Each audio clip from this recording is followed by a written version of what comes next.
Mitt navn er Marianne Zamecznik. Jeg er hovedkurator her på Trondheim kunstmuseum. Denne panelsamtalen foregår på engelsk, så da slår jeg over til engelsk nå. Welcome everybody to this panel discussion, Are We Living on a Star? Panel with artists, some of the artists participating in the exhibition Passing Motherhood here at Trondheim kunstmuseum. In this panel today, we have Sheba Chhachhi, Basma al-Sharif, Thora Dolven Balke, Maritea Dæhlin, and Marin Shamov. And my co-curator Yaniya Mikhalina and I will be moderating. So Yaniya, please, an introduction.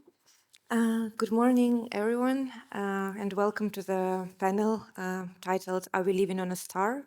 Memories of Giving Birth and Taking Life on Planet Earth. I would like to read the description, which is very open and abstract, in hope that we have a beautiful and lively conversation that would weave artistic practices together. In 1958, textile artist Hannah Ryggen wove a tapestry, We Are Living on a Star, commissioned for a governmental building in Oslo. It depicts a couple in love standing on planet Earth, surrounded by other planets and stars floating in space.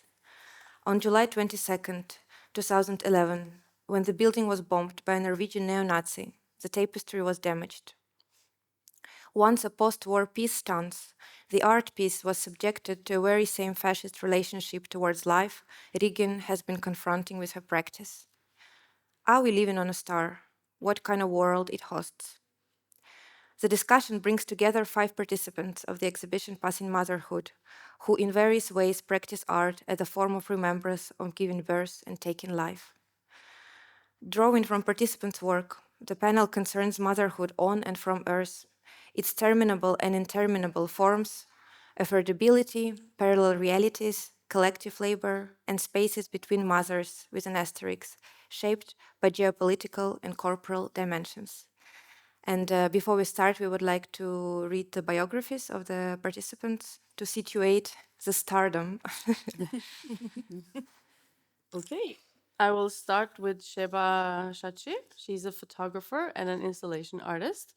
Through intimate and sensorial encounters, her lens-based works investigate contemporary questions about gender, the body, the city, cultural memory, and eco-philosophy.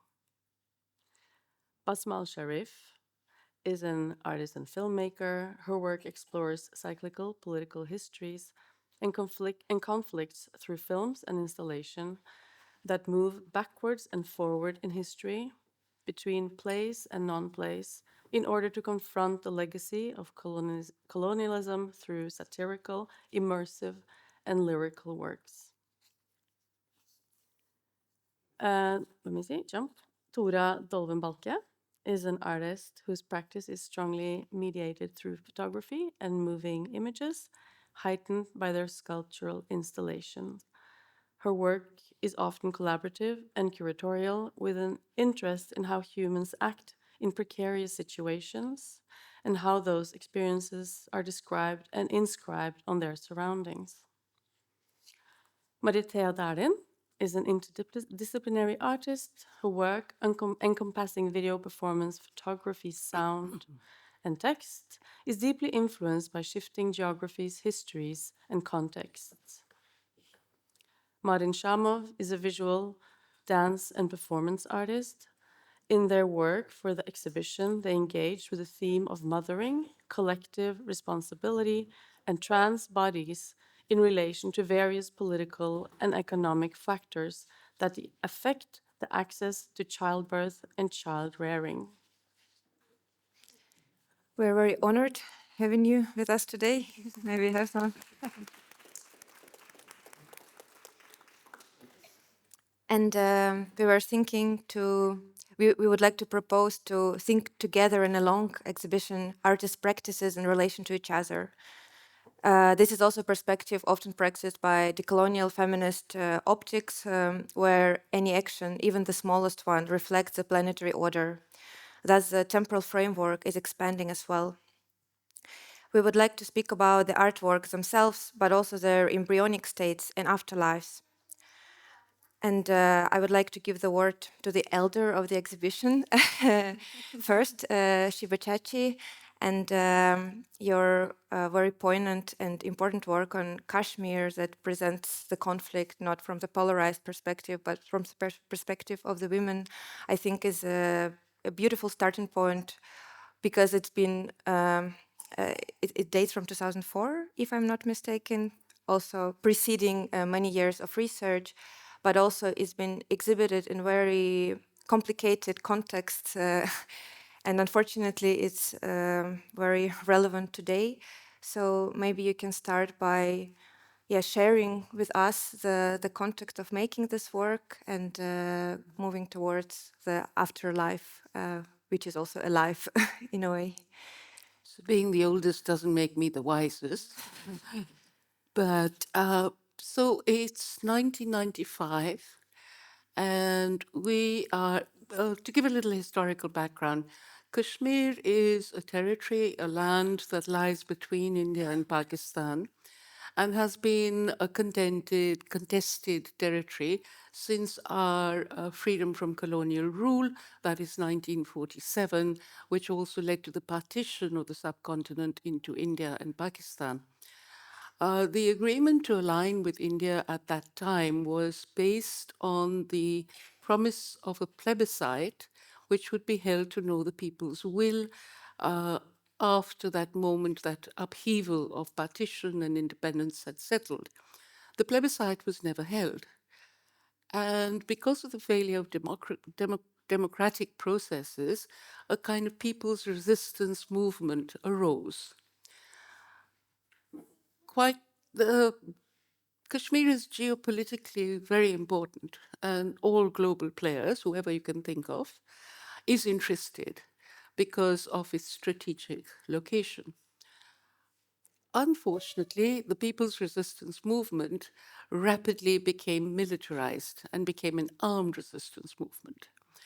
The character inevitably changed. The control went away from actually the people of Kashmir into the various vested interests that were supporting and pouring in arms and money for an armed resistance. And this led to decades of a proxy war between India and Pakistan being enacted on the land of Kashmir.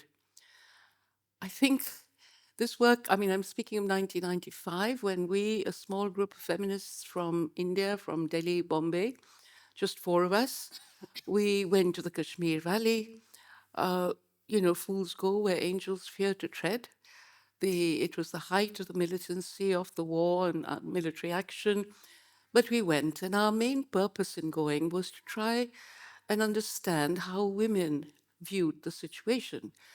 The media was full of images of sets of men with guns. The patriotic soldier defending the nation state, the armed militant Muslim terrorist.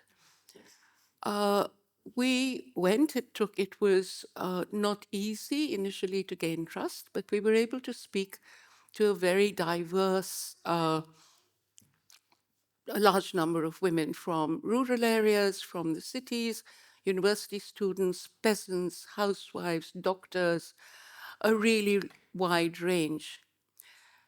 The issue of Kashmir, particularly in India, is highly polarized, and it's seen as India versus Pakistan, Hindu versus Muslim, nation state versus terrorist, etc., etc., etc.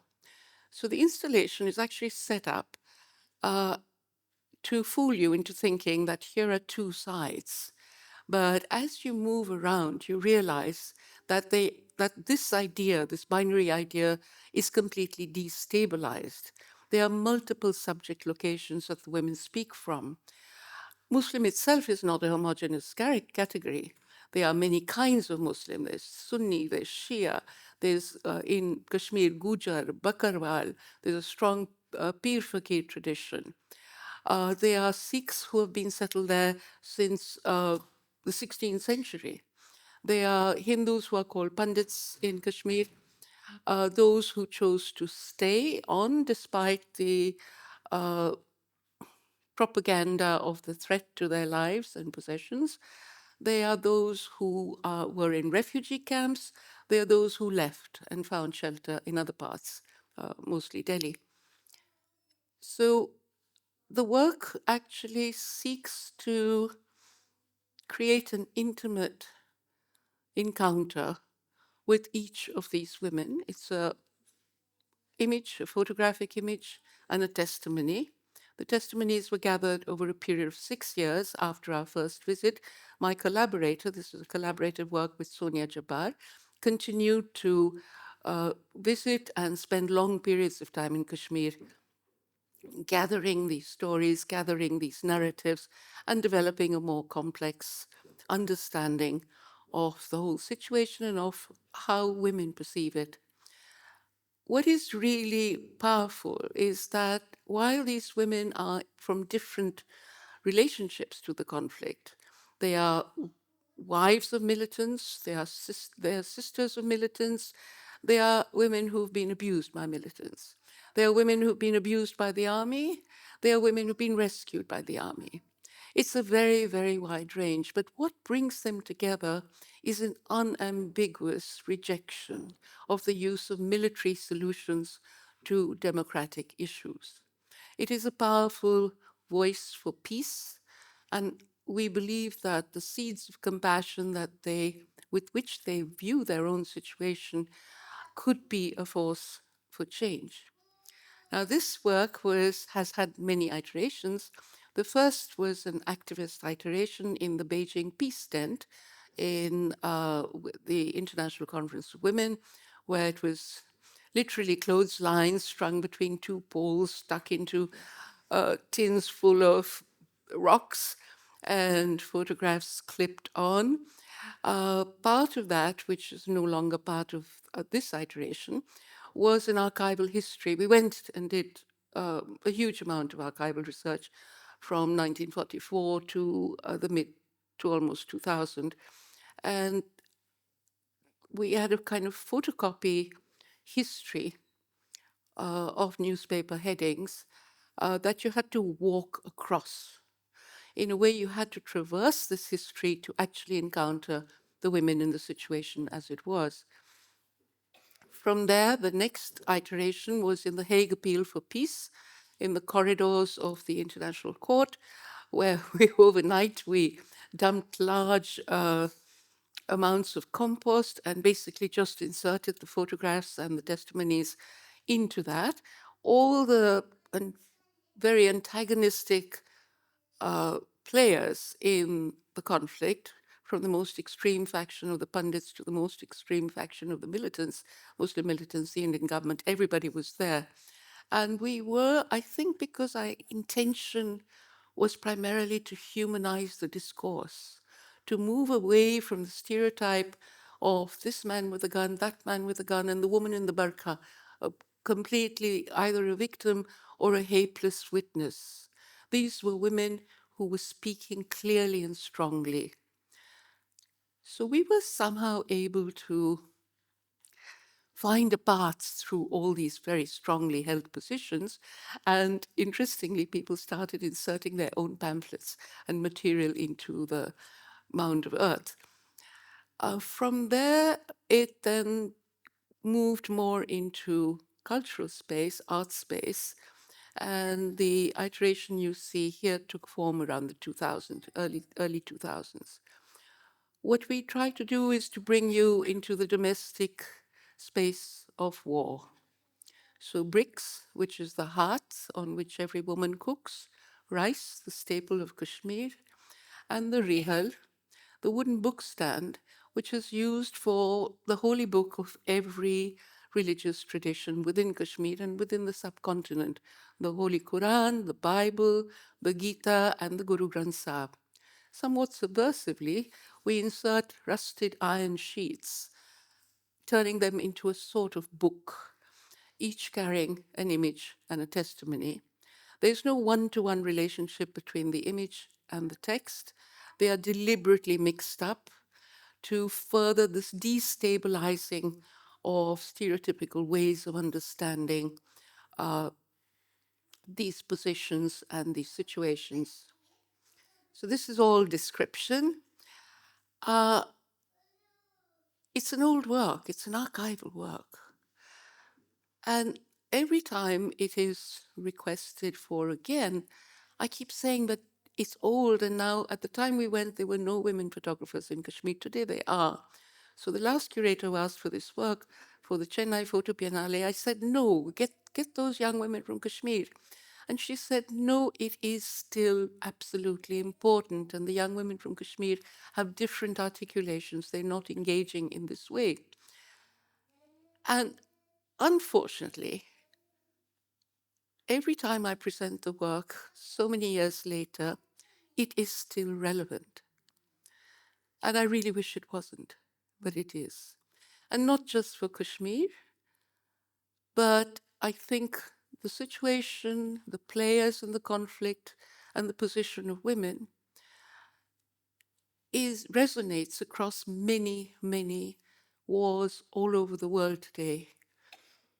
We are at the moment surrounded by war. There's imminent war, there's undeclared war, and there's declared war.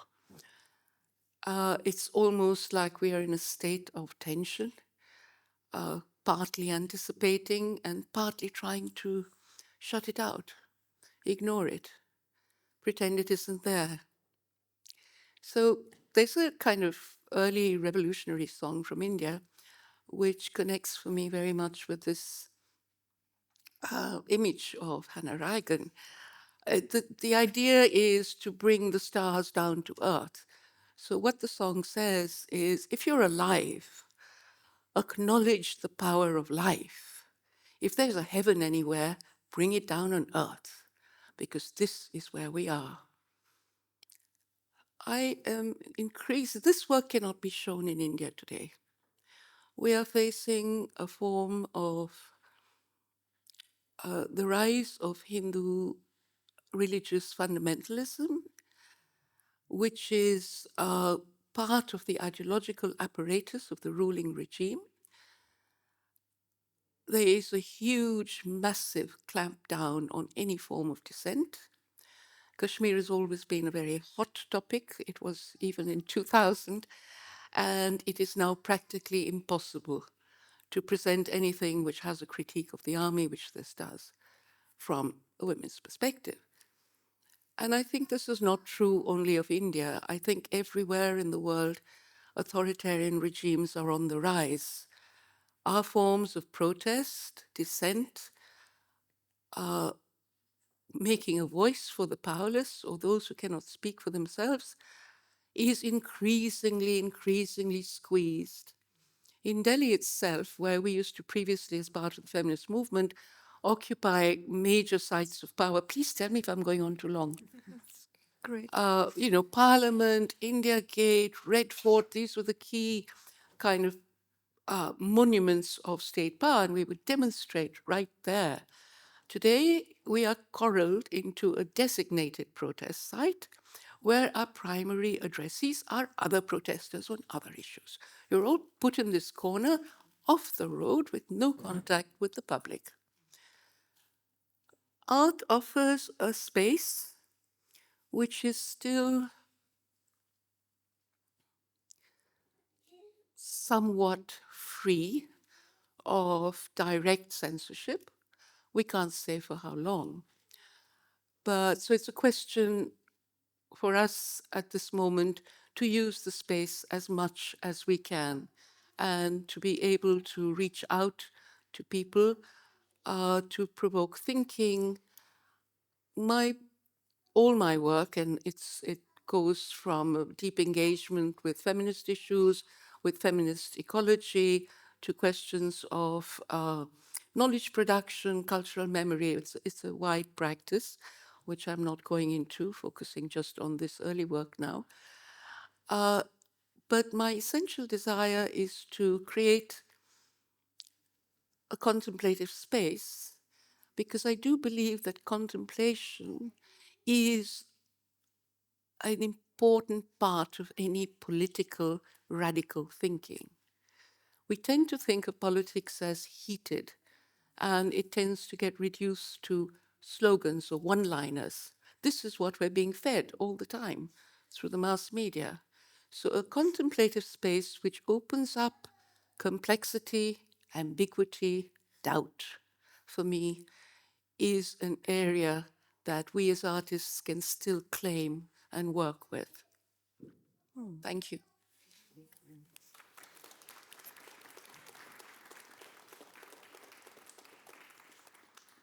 Thank you so much, Sheba, for this powerful feminist history lesson and the lesson of feminist historiography that doesn't wait for the end of in search of so-called objectivity and looks elsewhere than the center, so-called center also.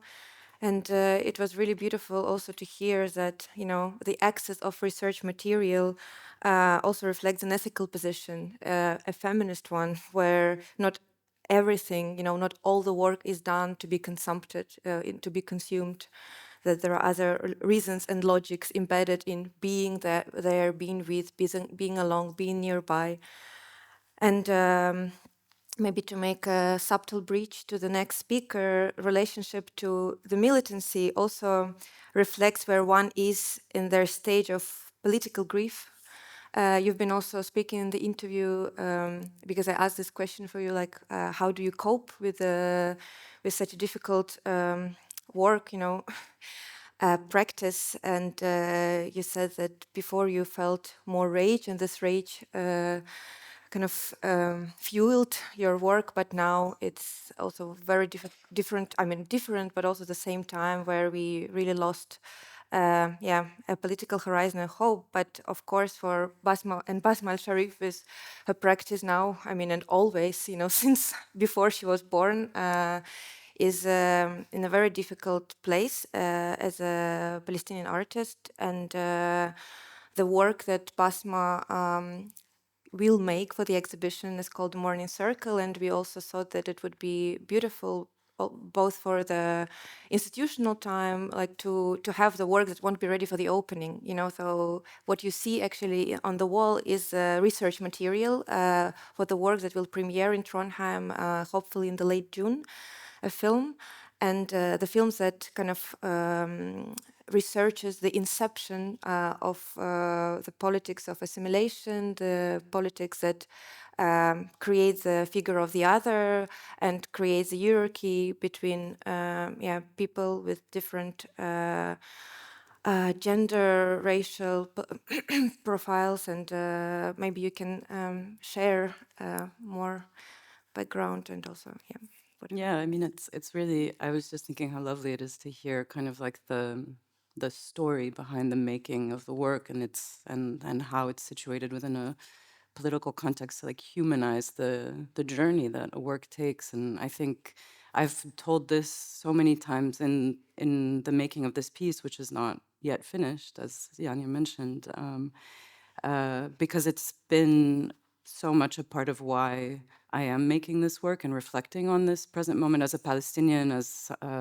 someone connected to the Gaza Strip, someone who spent my career thus far trying to make work that would sort of be a testament to our struggle for liberation, in subconsciously wanting not this moment to happen. And now it's happened. And I think for a lot of Palestinians, we knew that it was going to happen, even if we weren't saying it out loud, or we were saying out loud, but no one was listening. So I kind of want to tell the story of this piece, which is still in progress. And I think, like any piece, it's kind of like a journey into giving birth to something. Like, you sort of don't know what elements are going to be involved. You sort of fall in love with some of the material. There's rage, there's anger, there's push and pull, and then it's a total surprise, I think, what the thing is. You sort of look at it like, oh, that's what you look like? Okay. And I think that happened very much with this piece, which I had the idea for in the summer of 2023. I had a studio visit with a foundation that was interested in supporting a work, and I had moved to Germany and had my child in kindergarten and was really a bit like, uncomfortable is a kind word for my feeling about the German state interference in people's private lives, especially immigrants, and the way that the kindergarten plays a significant role, and the way that separation anxiety is dealt with in young children, and sort of disregarding or making the parents just sort of like anonymous people who are culturalists and equal, which is the first way that you make people unequal. So I had this idea in the studio visit, and the foundation told me, send us a proposal when you're ready. And I started working on a proposal, and then October happened.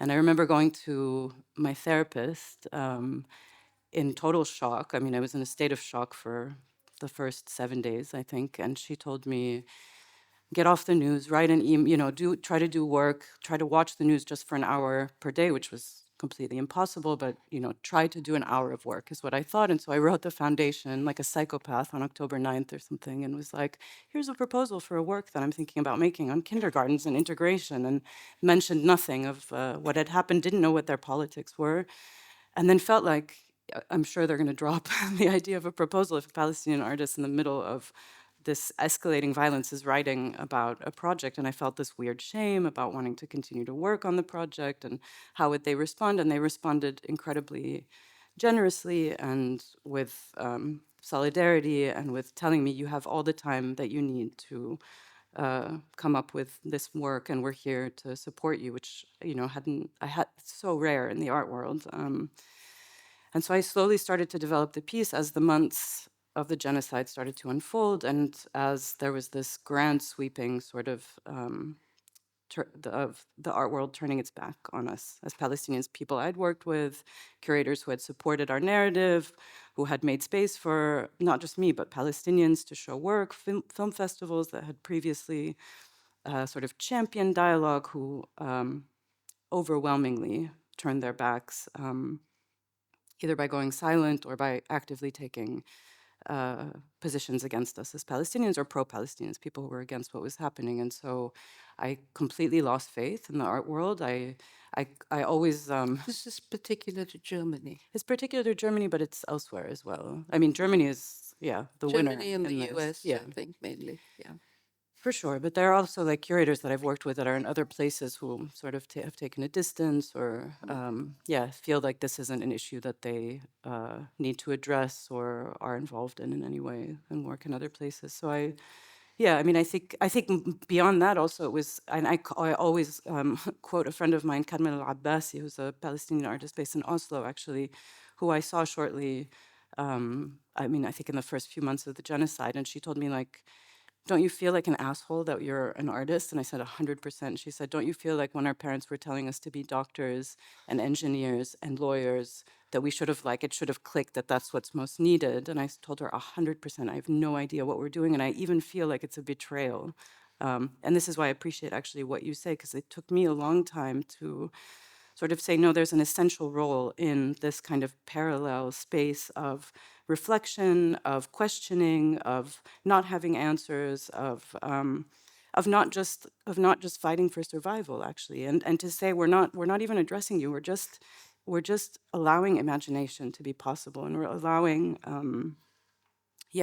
fantasy, poetry, pain, all of these things to be possible, and not in direct address to violence is powerful. And it's actually a testament to why not a testament, but it's sort of proof for how powerful we are. And it's why the cultural sector is turning its back on us, because it's powerful, and it's dangerous to have artists saying what they think, and in this imaginary fantasy, seemingly unmilitant way, which is, for me, I try to use that to motivate myself to keep working, and to say that there is a purpose for this, there's a reason for this, to continue making work. So anyway,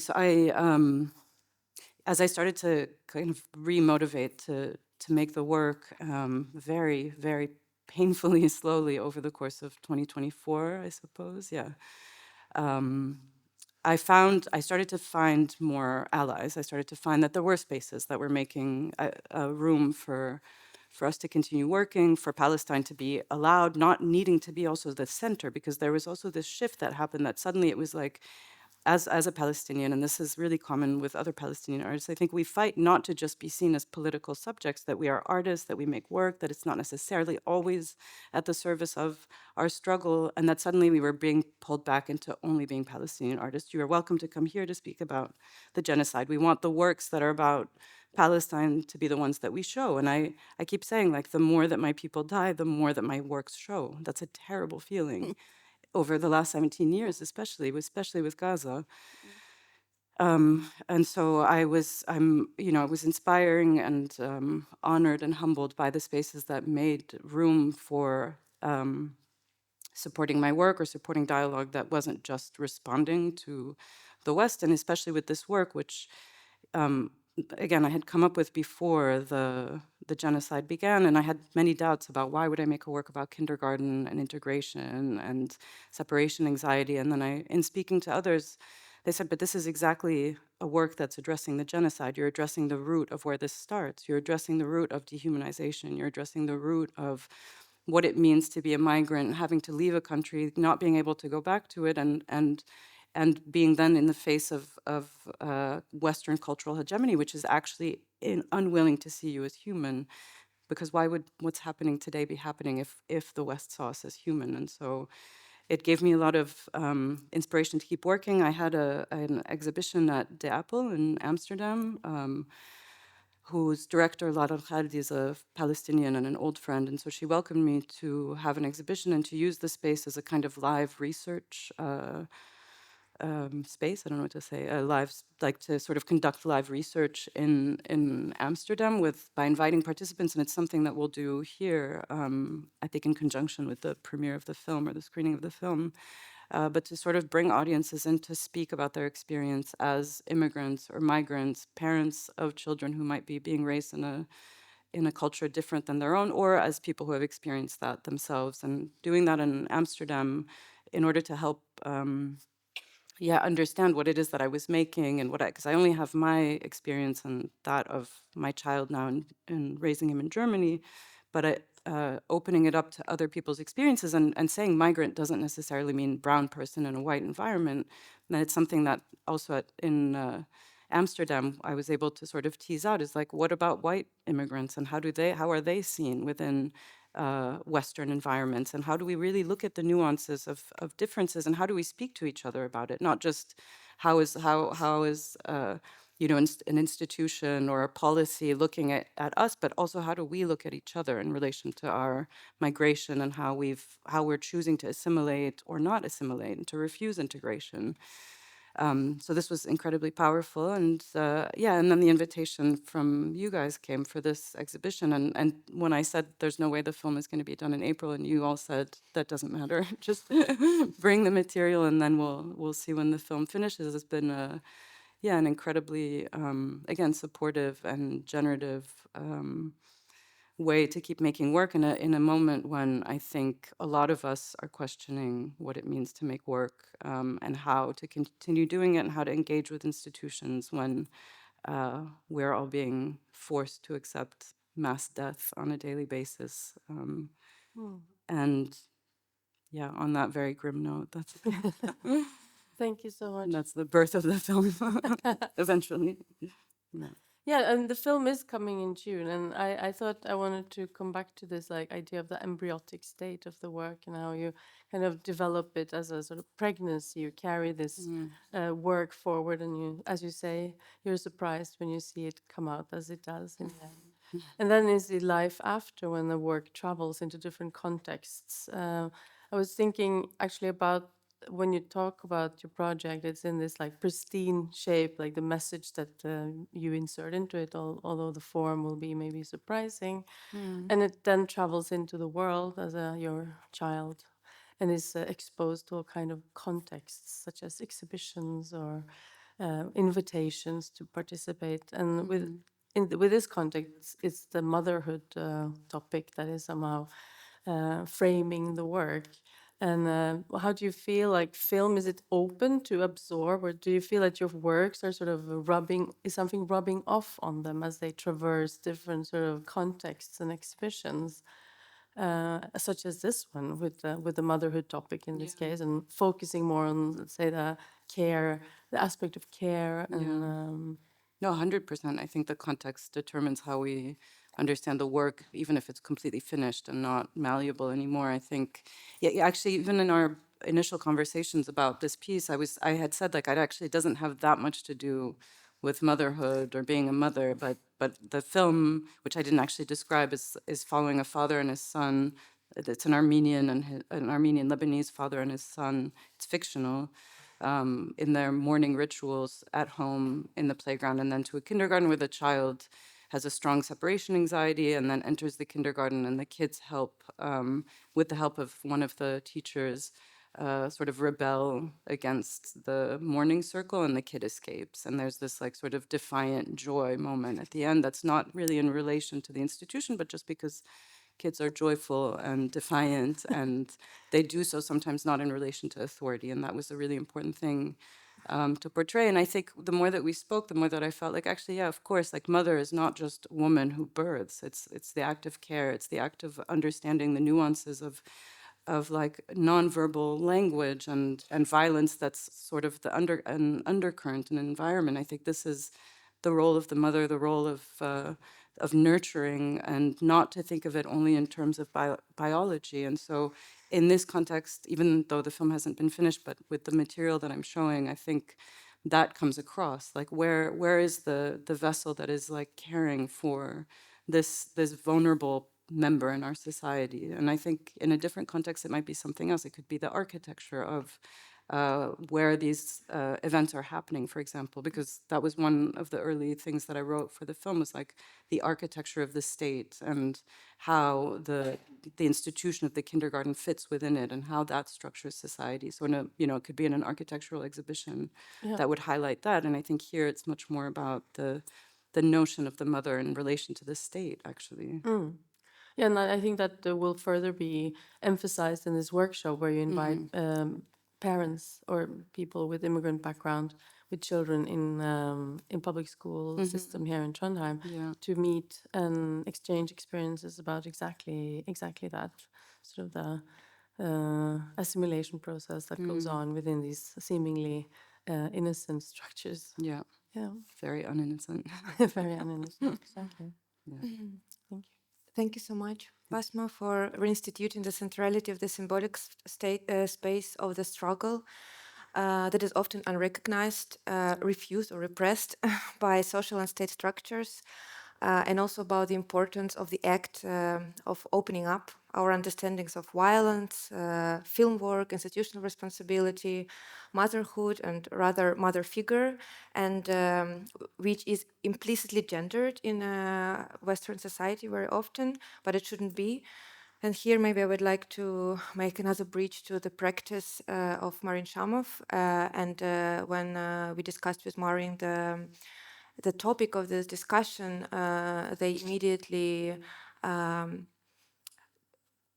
turned their attention not to the word of the mother, but the asterisk, which is also a star in Norwegian, like stjerne, and in some of the languages, the punctuation sign, which is used to acknowledge the presence of non-binary persons.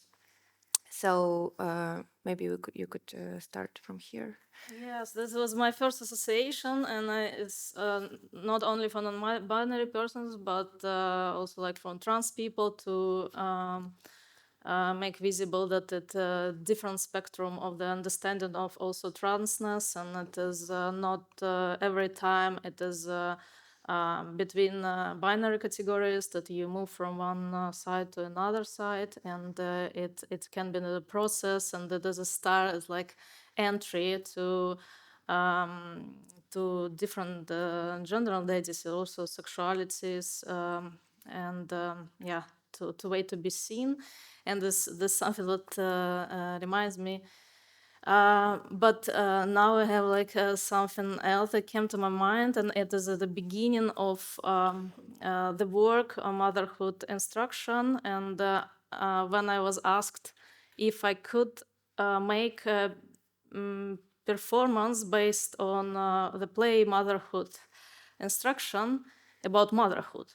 And I was like, it was 2021, and before it was in St. Petersburg, before the full-scale Russian invasion of Ukraine. And I was like, can I? I'm non-mother. I have no experience. Maybe I cannot. Maybe I. How can I? But then I start to think that it was interesting that I was invited. I was asked this question, and I started to think about because I thought I will never become a mother because of my non-binary trans identity. Like how, because when I think about mother, it for me refers to a woman. It refers to woman, and I have no space inside, like without the star. And the star kind of like can allow me to enter there. And then I started to think like it is together with participants and with mothers, and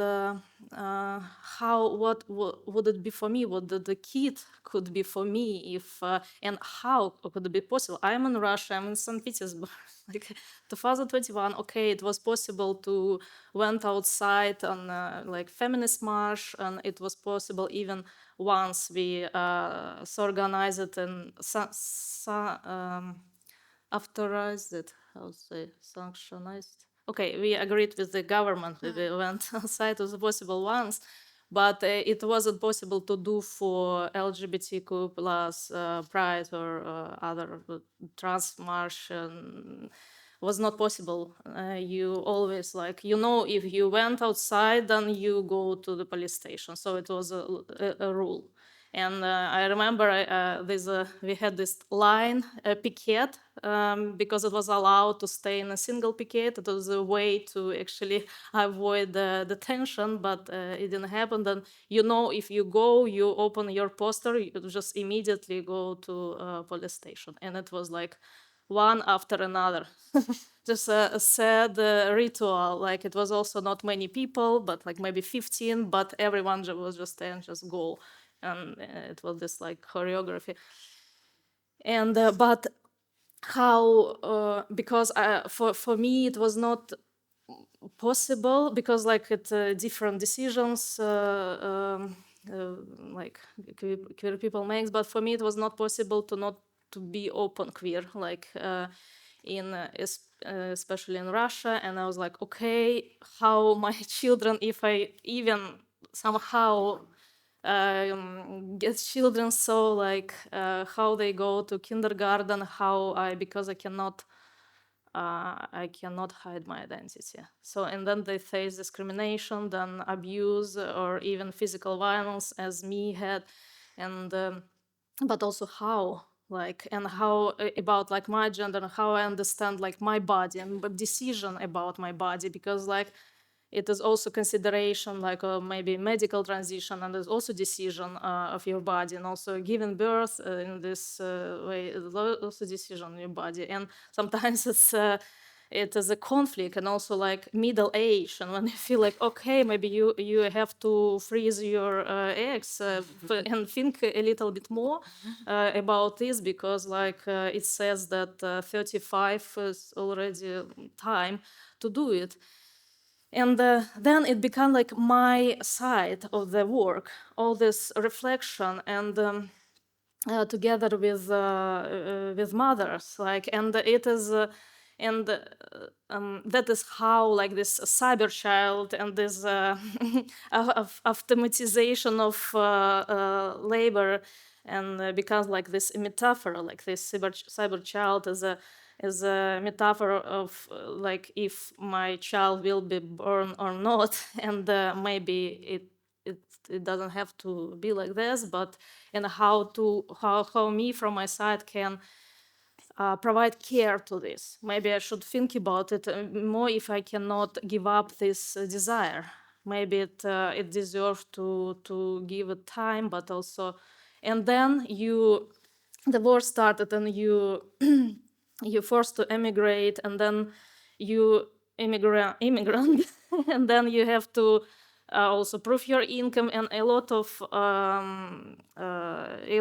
people, especially artists, because I'm an artistic field, that who left Russia, and I know Belarus, that you apply to academy, because it is a way to you go back to the academy, because it is a way to get visa. But if you're in the academy, because I based in Austria, in Vienna, and you have to because your time counted as a half as your student. But you and you have to prove your income, and also like if you want to, you cannot use donor sperm if you not married, and also one of the parent or has to have a permanent residence permit, or better, of course, citizenship. And but to get a permanent residence permit, if you're a student, you have to be in the academy 10 years, because years counted as a half. So it's like after 10 years, it is 5 years, and then you can apply, you try to apply, and it feels like, okay, like then 45, 50, 55, like maybe, and it becomes like it becomes unbearable, because you would like, but you feel like maybe it is already something time, like 1-2 years, but you understand that this, your timing is not match with your identity timing and your social status. Yeah, so that So you created a cyber baby that you could raise together with others, yes. with the visitors also of the exhibition who come and take care of it inside the framework of the game. Yes, I also find interesting that if someone play, and then it also depends on what you choose, the cyber baby like develops in different scenarios, like, and then if you leave the game and someone else come, and they see what shows you made before, like, because that's visual picture would be like based on your choice before, and then you see it, and then you make another decision, so, and someone else come, and it is also, of course, it's programmed, and it's has a limited options, but it is still kind of caring together, and how, like, yeah, yeah, it is kind of safe in this situation, because nothing happened with cyber child, but yeah, it's still like kind of different way of care, and they share this experience, and also think about like this complexity of parenting, maybe more. Yes, there is this theoretical, more abstract cyber baby as a metaphor, maybe, or a storytelling device, actually, about this very complex situation that you and other trans people find yourselves in. I think here is also maybe if important for me, the separation from the body, like the like egg, like not in like oven, like not inside of the body, like it's outside, like this can meet something, but I don't know, like this is maybe separation and interesting, like when you think about the decision about your body. So. But you also make space in the work for the testimonies of women that were with you also in the version in St. Petersburg 2 years ago. And as you, they had to flee the country because of the persecutions against protesters of the war. And they were queer mothers who had to go to other countries around Europe. And you're allowing them to also sort of, you follow them in this new iteration of the work where you hear their testimonies, what happened since the first time you made the work. And you hear actually quite detailed testimonies about how it is to be a queer mother in another country than your own, with the whole separation topic that Basma also mentioned, like the going away and being in another country, dealing with completely different authorities and rules and cultures, with a small child or children, and some of them also facing challenges from the fathers of the child being forced to go back to Russia. Yes, or father of the child take different political position and support like Putin regime, and didn't allow them to live forever, like, and threaten them that they that he tell police like about their stance, and then they face consequences and maybe lose child.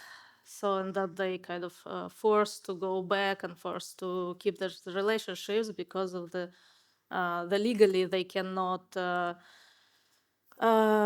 leave Russia without permission of Signature. Yeah. signature, like But maybe just to have like to say a couple of words about the work, like about the form of the work. Who hasn't seen the work? It's a sound performance game.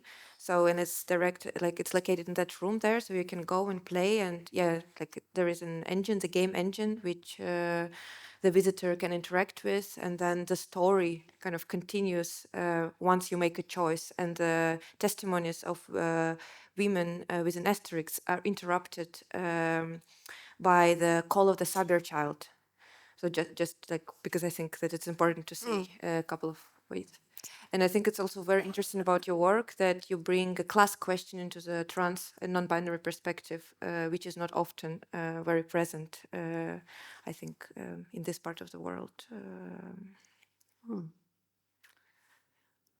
I would like to pick up from your practice to move on to Maritea Dæhlin's practice, because you also in a different way you were living in different cultures, growing up in Mexico, and with one leg in Norway, one leg in Mexico, the Cameroonian father, and in this work that you've done several works dealing with tradition and about having with the humor describing this shifting in identities and exploring exactly that your identity and the traditions that you are inscribed in. You grew up in Mexico to Gitte Dæhlin. Your mother was also an artist that are in our collection, and one of the reasons why we reached out to you to look at the sort of more matrilinear connections between the artist, mother, daughter, and in your case also grandmother. And you made a whole new series of work where you are showing. I think, I mean, it's also you're showing the works of your grandmother and your mother, but I think it's also a work where you show what has been passed on to you as an artist from your mother and grandmother. So I'm thinking also about the star as something not so easy to pin down, a certain je ne sais quoi, there's something that is passed on between generations. Could you say something about how it was to sort of, for the first time, very clearly address the matrilinear stories in your artist family? I will try. Like I just have to say, it's been so much. It's been so amazing to listen to you. There's so much to digest, also. So I will try to now try to gather some words to share also. But thank you. It's yeah, it's been a really special experience to me. Like it was something. I mean, the invitation to this exhibition came quite late last year, so it was very kind of unplanned, as also a pregnancy can be. Yes, no, like it was not part of my plans to be part of this. I had, you know, I'm sorry, but. And I guess that's a bit also thinking of this magic and the stars, and I feel that both my it's something I try to, because my mother and my grandmother, as I said, that were both artists, they both passed away in 2012. So the stars, the ghosts, the stardust maybe is a very big part of my life and of my practice. And I also believe in this sense, as this exhibition, that sometimes things come. I want to jump back a bit. Like one day before you reached out to me, I met a curator, someone else, like, and that asked me this question just suddenly out of the blue, like, oh, wouldn't you like to exhibit one day with your mother and grandmother? And I was like, oh, maybe, yeah, one day, like if someone invites me. And then the next day you called me, and I told you that. So that also felt like this, like, oh, wow. And it was this moment where I had already a bit too many projects. I promised myself, like, to not to take on anything else. And then you... you invited me to show a video, like something I already had, you know, like not to make any new work. But then also there was this spark, I guess, in our conversation that I was like, no, this is something I just have to do, you know, like, and to have this, I guess also when you have, when your parent, I'm brought up only with my mother, you know, so when your mother or your parent is an artist and you become an artist, and the same happened to her with her mother, there, I guess often, I guess Thora can relate also having an artist mother, it becomes very important, at least for many of us, to create your own path, you know, to not create, to have to be have your identity as an artist and have your artwork and kind of separated from, I don't know if you remember Ringen, but separated from them, you know, like, and then I felt like, okay, now it's been so many years, you know, like that I feel strongly in my own path, that it feels like now is the time to actually bring them in, to actually collaborate, you know. Even they are part of every single project I do in the literal, like a very literal sense, or more not always visible to the audience. Sometimes, yes, I work a lot with the theater, solo performances, a lot with the body, and very often I'm always drawing from them because that's the way I can keep them alive and with me, you know, like, but it hasn't been this direct collaboration in this way, you know, like that the work is this dialogue with the objects that they left and that are the sculpture, the ceramic, the direct history. So in other work, they've been more part of this spark or this connection that I need in order to survive and to create work, you know.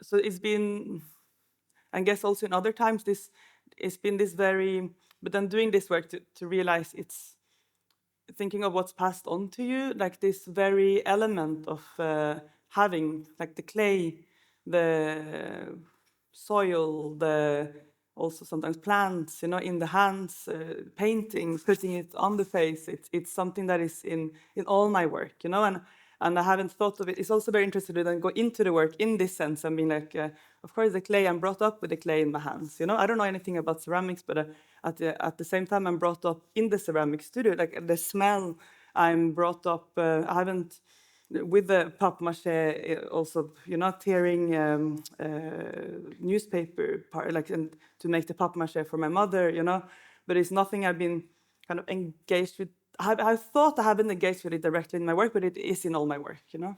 So, and then, I don't know if I'm saying, I'll just continue then. Yeah.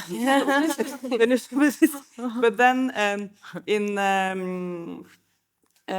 this work, and I guess I'm doing this because the hands also became a very important element in most of the work. Like it's in one of, all the work I made is new work made for this exhibition. You know, it was all made in some weeks in December, but it became very like, okay, let's just do it. I have to do it for me and for them. Because also as we have, think of the context of Hannah Ryggen, I feel also like my mother, my grandmother, you know, my grandmother was born in 1922, my mother in 1956. They were both kind of important figures in the Norwegian art world, but it's so quickly that you can get forgotten and that you, and that people, that you're erased from the history and from the memory and from the, so I also have this responsibility to keep them alive also in the eyes of others. And also wrote a text that is a conversation between me and my mother, a fictional dialogue. And she's also, in this, she says, like, don't worry, they won't forget me. So kind of relax a bit.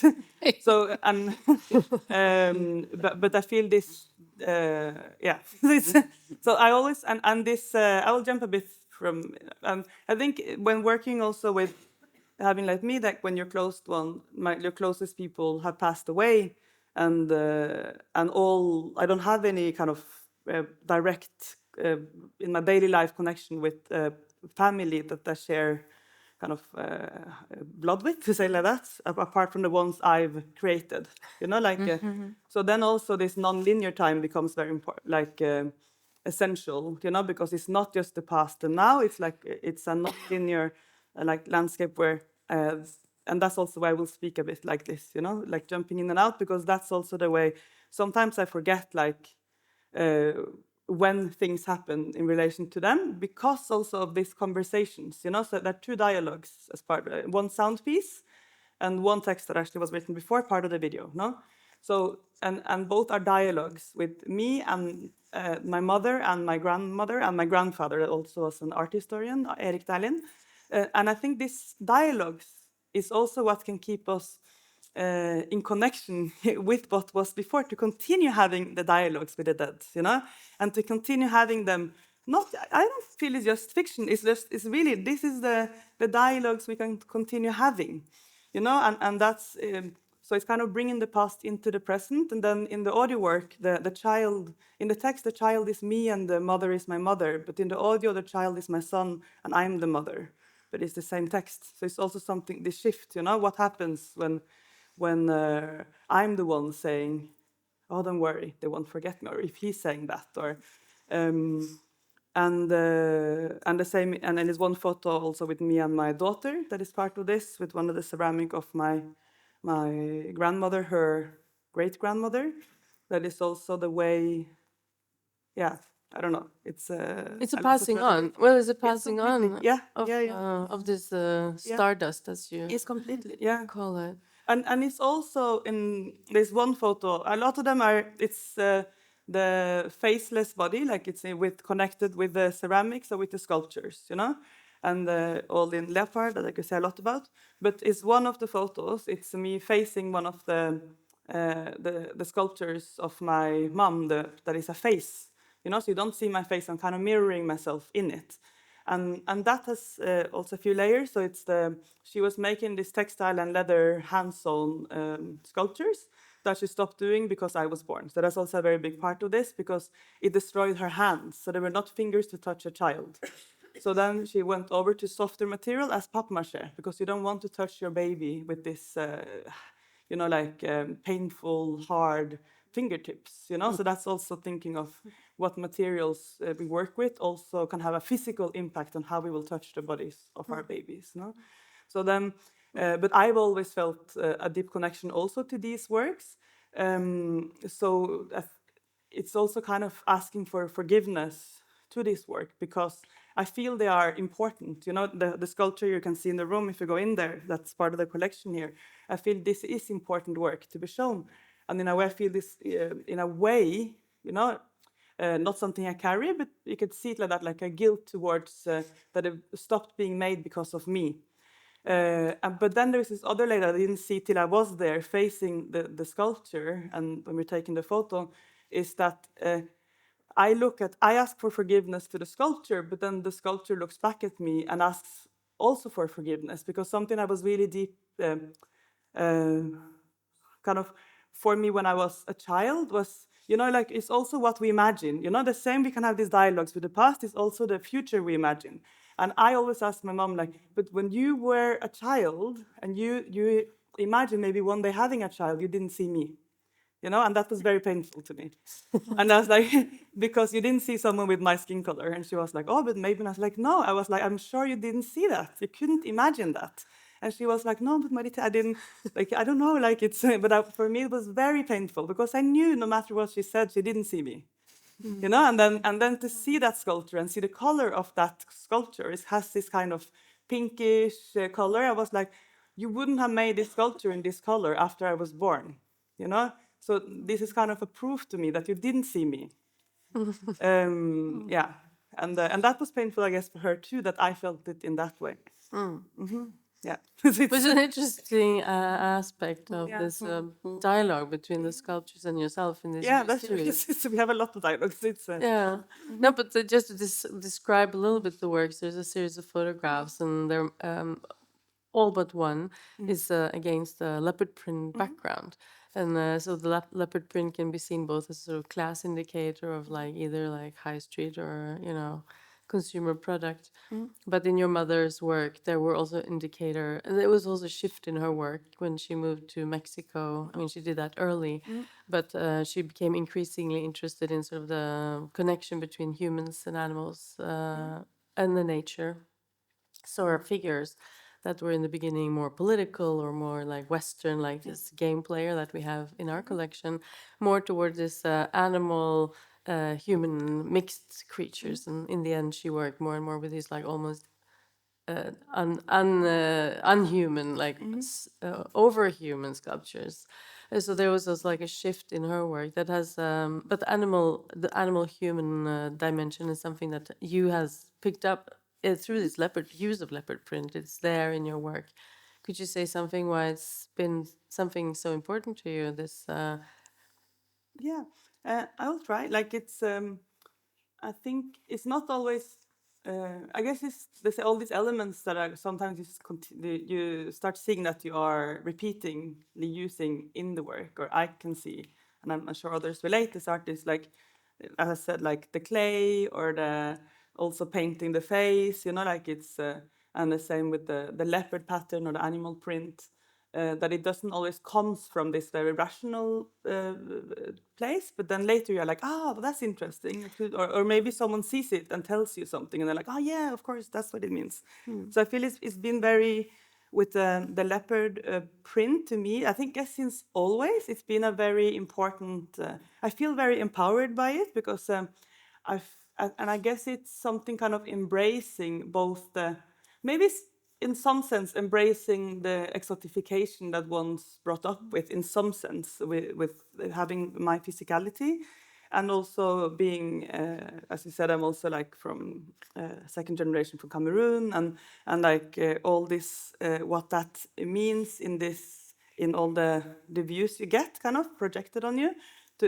But the leopard pattern for me is this way of like, just it gives this. It's often I see often. I also come from the theater world, and I see often in theater, I don't know, in visual art, is used as this a bit ironic, kind of looking down a little bit when you have to dress, or being a bit whatever, you know. And it's no, I feel like I don't believe in this looking down irony. I'm not completely uninterested in it, but instead of being like, I feel really empowered by it, and but it's not. It's very synthetic. It's very. So it's, I guess, a lot also interested in this very like the plants, the natural, the leopard, the animal, but also it's synthetic. It's even mass produced. It has this both sides, and then so it has this strand that in one work I'm also working on apart from this what you're seeing now, but that is very embedded in this. That is connecting more to my great grandmother from Cameroon and from our village there.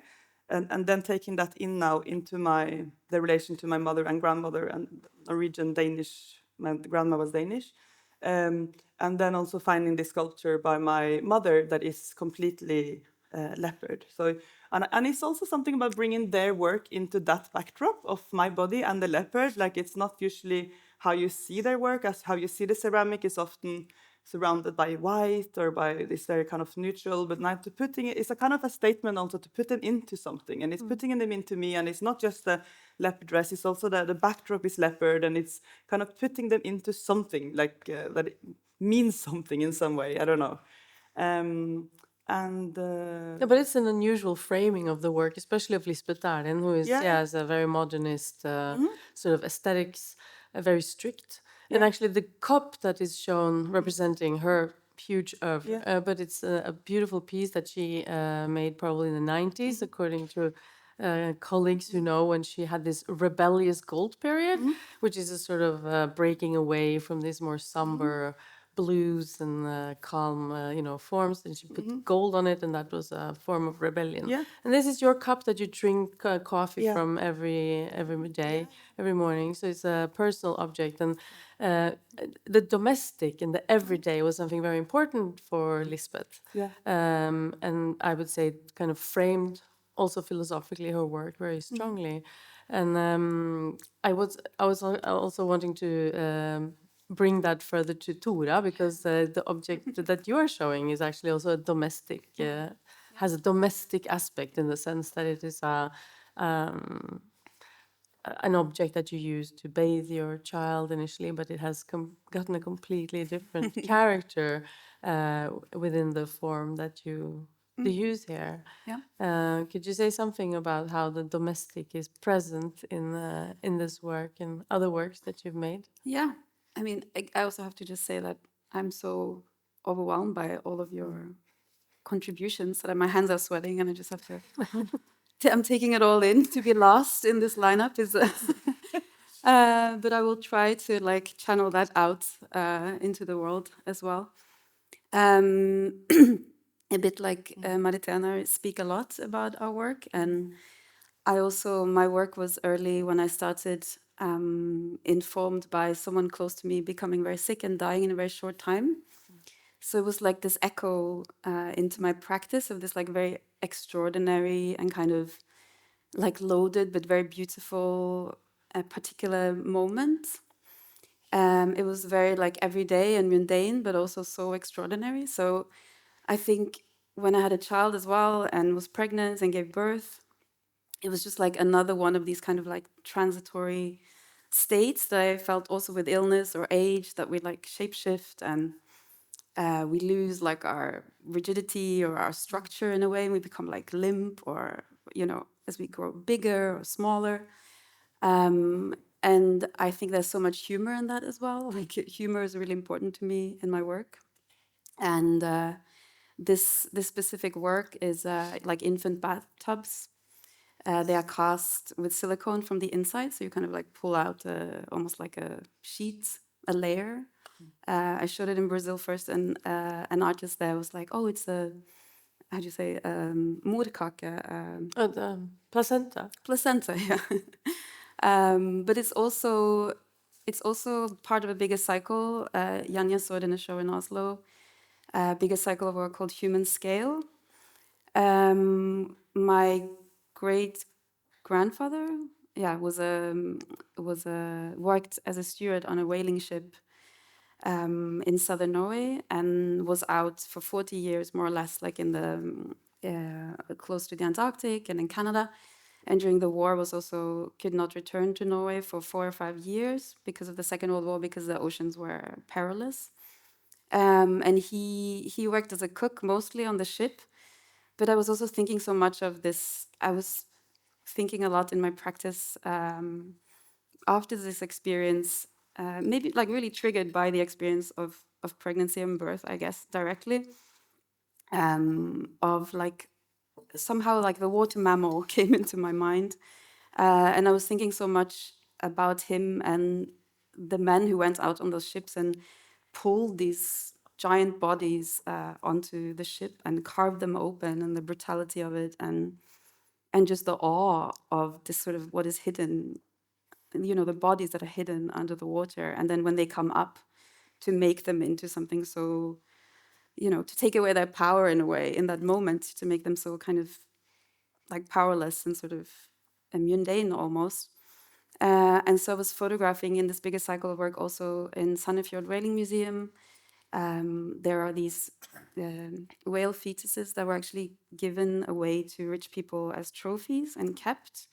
But they are also the reason why a lot of research was done, and that also ended the whaling industry. I mean, this is a big, long story, but how it's connected to this work is also, again, this feeling of like the limp body, like the trying to get at this shape in some way, very abstract way, thinking about it like poetically, and it just was very interesting for me to like, think of the rigid object that became this limp object that is almost like a sheath or a placenta, if you will, or some kind of animal or a chicken bone or a car, or it has all these different like potential interpretations. Yeah. Yeah, because you also, in the same exhibition, you also cast silicone frames, and that was also sort of connected to a domestic object, as far as I understand. Yeah, it's a again, it was also, I think, another thing that I was also thinking about in relation to this big, the vastness of this, like, of the whale, let's say, and that also I thought a lot about after like having a child, and also pulled me back to this experience of illness, or seeing illness up close. Is, I think, we're these perfect containers. Most of the time we see each other, we're put together, we have makeup, we have clothes. And then there are these moments in life where you just sort of spill over your own physical frame, like you leak, you like everything comes out in a way.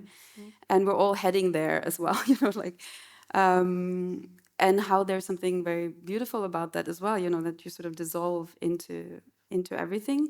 But there's also this attempt to keep it clean and to clean it up and to tidy it and wash it away and keep it at bay somehow. So this series of Polaroid works where I cast the frames are all cast from anti-slip mats and like dishwasher patterns or like drainage patterns from kind of household objects. This things that are meant to pull the water away, like to direct water in a different direction. And it's more of a humorous also attempt to say something about like staying upright or staying on foot somehow. That's a series of But it's interesting with the gravity as a sort of aspect of this. It's a planetary condition, gravity. So it's something that is then set up against this need for control and anti-gravity, so to speak, like to stay upright, to not slip, to not just be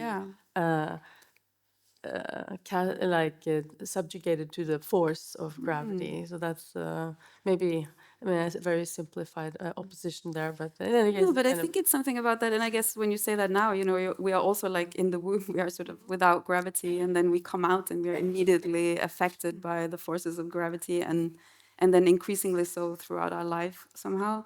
And I think it's something similar, of course, with this sort of image of the things that we pull out of the water and then become immediately very like forced, you know, down somehow. So, yeah.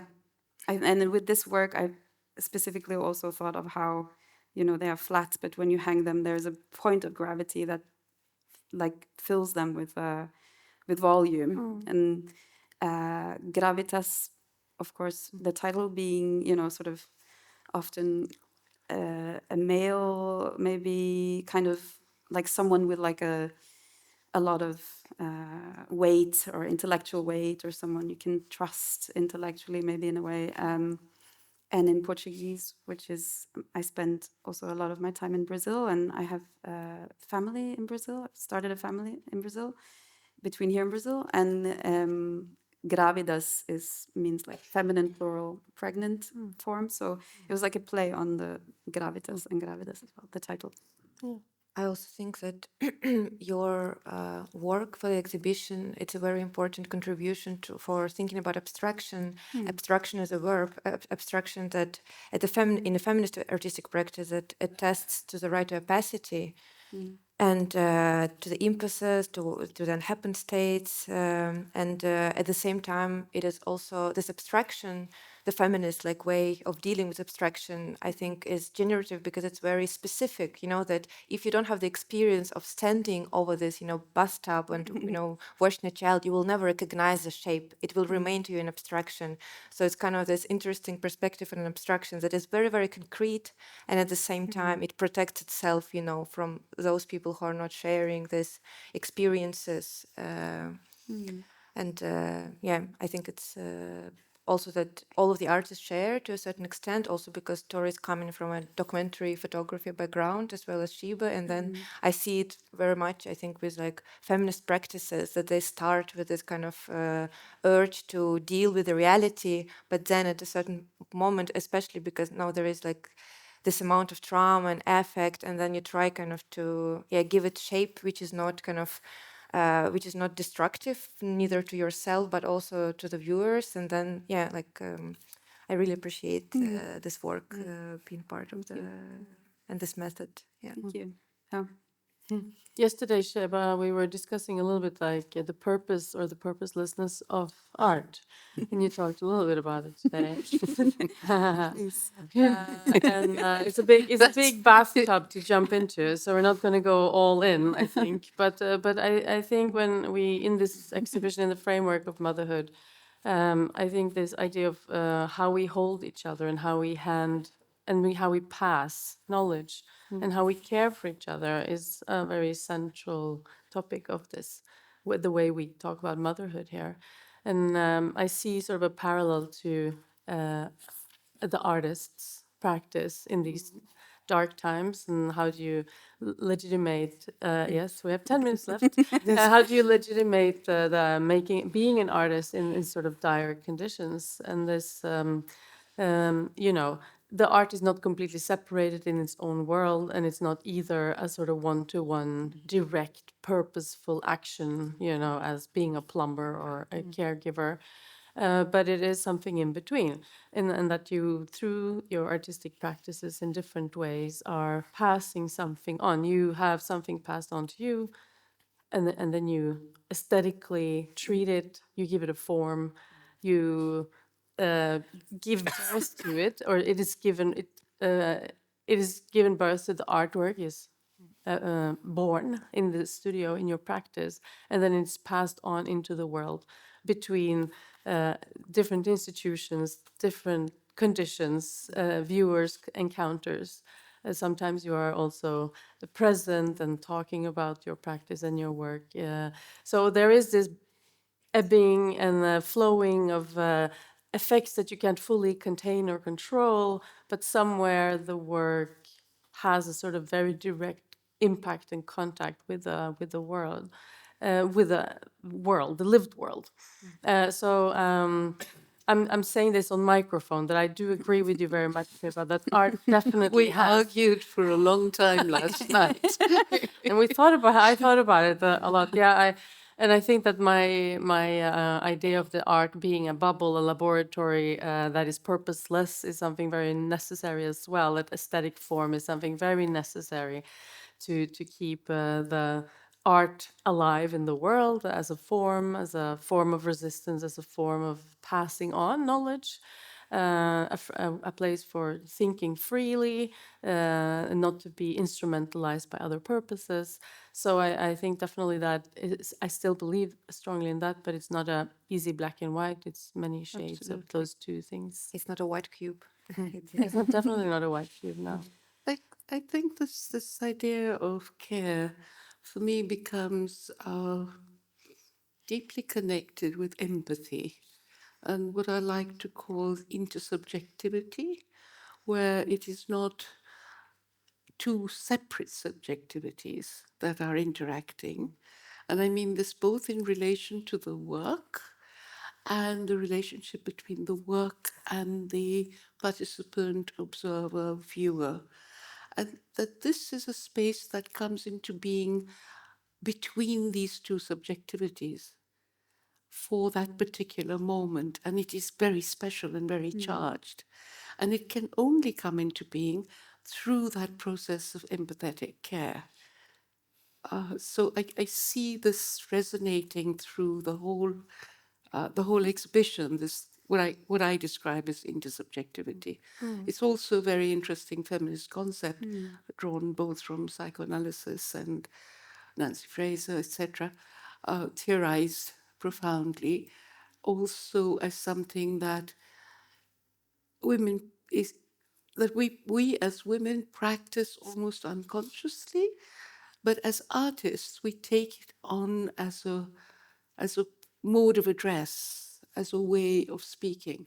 So just to speak of documentary photography, I started very much as a street photographer, but even then I was, in a sense, photographing from within. I was part of the women's movement.